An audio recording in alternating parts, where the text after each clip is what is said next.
Welcome to my channel Bhavani teacher. ఈరోజు నేను సజ్జపాలు వేసి బటర్ మిల్క్ తయారు చేస్తున్నాను, చూడండి.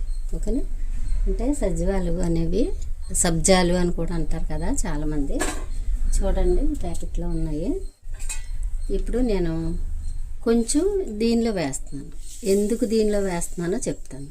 వీటిని కడగడానికి మనం విడిగా కడిగితే నీళ్ళల్లో వేయగానే ఉబ్బిపోతాయి కదా, అందుకని నేను ఏం చేస్తానంటే ఇలాగా ఫిల్టర్లో పెట్టి ఇలా నీళ్ళు వేస్తాను అనమాట. నీళ్ళు వేస్తే ఏమవుద్దంటే దానిపైన ఏమన్నా దుమ్ము ధూళి ఉంటే పోతుంది.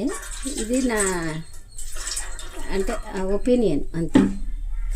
కడగడానికి అంటే మీకు చూపించడానికి సింక్ దగ్గర కాకుండా ఇలా ఒక గిన్నెలో కడిగాను.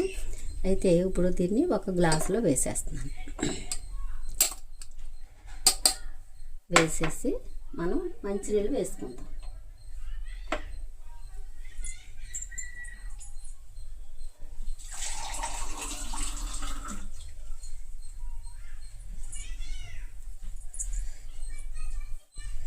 ఇప్పుడు దీన్ని ఒక 5 మినిట్స్ ఇలా వదిలేద్దాం. ఈలోపు మనం బటర్ మిల్క్ చేసుకుందాం. ఎలాగంటే కొంచెం ఒక కప్పులో కొద్దిగా పెరుగు తీసుకొని, సమ్మర్ కదా, చాలా వరకు సమ్మర్కి సంబంధించిన రెసిపీస్ చేద్దామని నేను అవి ఒక్కొక్కటిగా మీకు చెప్తున్నాను అనమాట. ఆ కొంచెం చాలు పెరుగు, అంటే ఒక గ్లాస్ కొరకే నేను చేస్తున్నాను. ఇప్పుడు ఇవి సజ్జవాలు చూడండి, మనం వేసినప్పుడు కంటే ఇలా ఉబ్బుతాయి అన్నమాట నీళ్ళల్లో. ఓకే, ఇప్పుడు దీన్ని ఏం చేద్దామంటే ఇలాగా పెరుగు పలచగా చేస్తాం. ఈలోపు మనం ఇక్కడ నానబెట్టిన సబ్జాలు అది ఉబ్బుతూ ఉంటాయి అన్నమాట.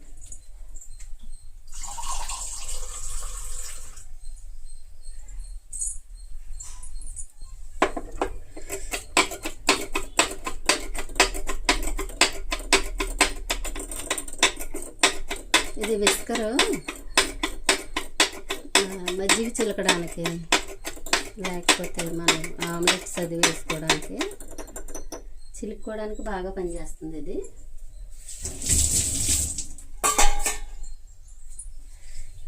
ఇప్పుడు కొద్దిగా నానిన తర్వాత ఇది ఇక్కడ మనం ఈ మజ్జిగలో వేసుకుందాం.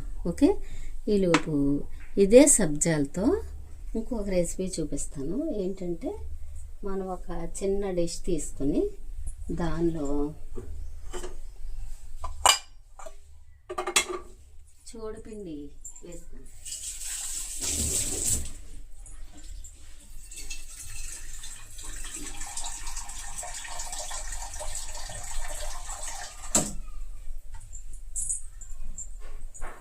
ఇప్పుడు స్టవ్ ఆన్ చేసుకొని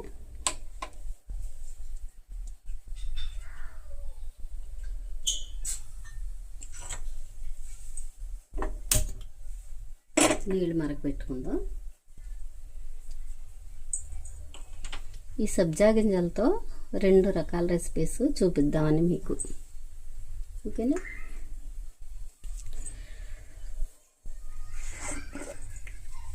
ఇదే మజ్జిగలో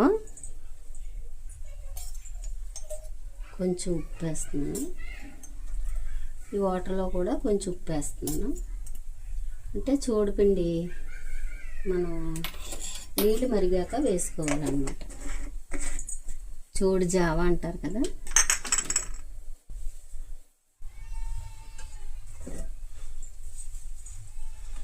చోడు పిండి లేక చోడు జావా. ఇప్పుడు ఒక గ్లాస్ నీళ్ళు పెట్టాను, 1 స్పూను చోడుపిండి తీసాను. ఇప్పుడు మనం ఏం చేయాలంటే కొద్దిగా వాటర్ వేసుకొని దీన్ని పేస్ట్లా కలుపుకోవాలి. ఇలాగా చల్లటి నీళ్ళల్లో కలిపి మాత్రమే వేస్తే బాగా లంప్స్ లేకుండా చక్కగా జావా బాగా తయారవుతుంది. ఇలాగా బాగా కలిపేసుకోవాలి. ఈలోపు నీళ్ళు మరుగుతూ ఉంటాయి కదా,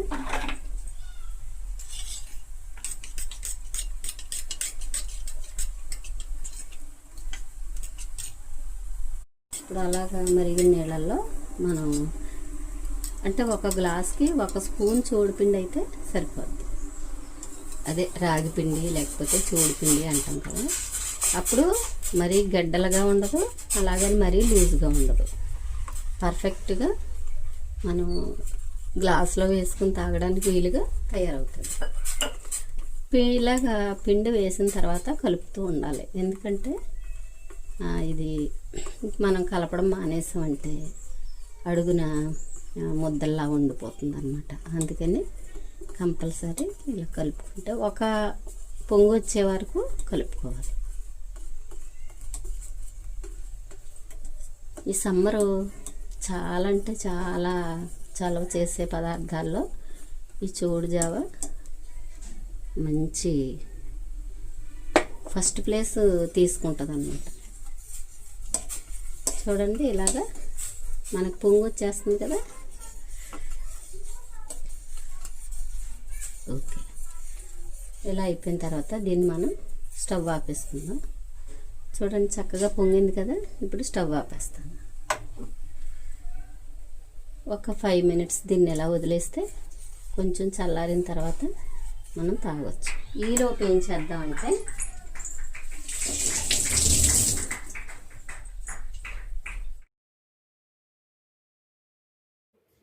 ఇలాగా బాగా నానిన సబ్జాలు, వాటిని మనం ఏం చేద్దామంటే ఇప్పుడు ఆల్రెడీ బటర్ మిల్క్ రెడీ చేశాను కొంచెం సాల్ట్ వేసి. అలాగే చోడుపిండి లేక రాగి పిండి కూడా ఉడకబెట్టాను, దానిలో సాల్ట్ కూడా వేసాను కదా.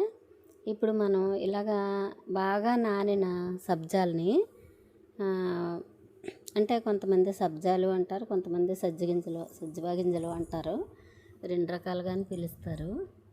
అయితే ఈ సబ్జాలని మనం ఏం చేద్దామంటే దానిలో కొంత దీనిలో కొంత వేద్దాం. ఇవి సబ్జాలని వేడిగాను ఉన్న డ్రింక్లో తీసుకోవచ్చు, అలాగే బటర్ మిల్క్లోనూ వేసుకుని తాగొచ్చు, అలాగే కొబ్బరి నీళ్ళల్లో వేసుకుని తాగొచ్చు. ఇలా రకరకాలుగా తీసుకోవచ్చు అన్నమాట. మొత్తం మీద ఆ సబ్జాలు అనేవి మనకి శరీరాన్ని కూల్ చేయడంలో ప్రధాన పాత్ర వహిస్తాయి కాబట్టి మనం తప్పనిసరిగా ఇలా చేద్దాం. చూసారా, ఇప్పుడు వీటిని ఏం చేస్తున్నాను చూడండి. ఈ చోడు జావలోనేమో కొద్దిగా వేస్తున్నాను, వేసి కలిపేద్దాం. చాలా చాలా ఎంత టేస్ట్గా ఉంటుందో. ఇప్పుడు మనం బటర్ మిల్క్ని మిగిలిన సబ్జాల్లో వేసేద్దాం. ఈ గ్లాసు నిండగా వేసేసాను. చూసారా ఎంత బాగుందో.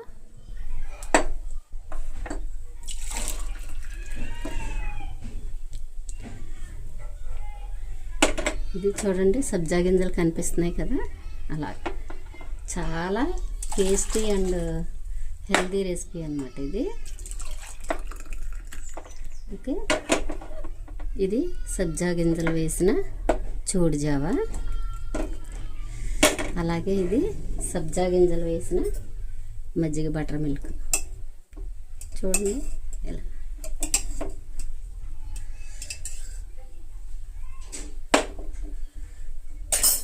ఓకేనా, మనం వేడిగా కావాలంటే ఇలాగా తీసుకోవచ్చు, చల్లగా కావాలంటే ఇలాగా తీసుకోవచ్చు. అవసరమైతే దీనిలో ఐస్ క్యూబ్స్ కూడా వేసుకోవచ్చు.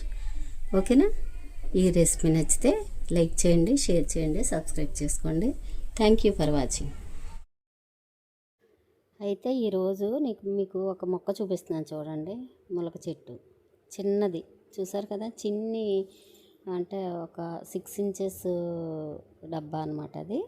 దానిలో వేసాను, పూత వచ్చింది కదా.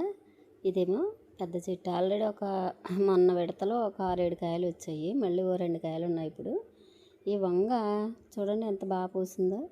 అయితే ఇదేమో పాలకూర, ఇది మళ్ళీ వంగ చెట్లు ఇంచుమించు ఒక 10 వరకు వేసాను ఈసారి. మొక్క చిక్కుడు ఇలా పూత వచ్చింది. వంగ మాత్రం పూత పిందెల మీద ఉంది. ఒకసారి మీకు నా టెర్రస్ గార్డెన్ ఒకసారి చూపిద్దామని తీసాను అనమాట. వంగ చెట్లు, ఇది లాస్ట్ ఇయర్ వంగ చెట్టు. దాన్ని ప్రూన్ చేస్తే మళ్ళీ అలా పెరిగింది, పూత వస్తుంది. ఇది దొండపాదు చూడండి, పూత చక్కగా కాయలు డైలీ కోస్తున్నాను. ఇదేమో ఆనప సొర అంటాం కదా, ఇది ఒక వంగ చెట్టు. కొన్ని కాయలుంటే కోసాను పొద్దున్న, చూపిస్తాను.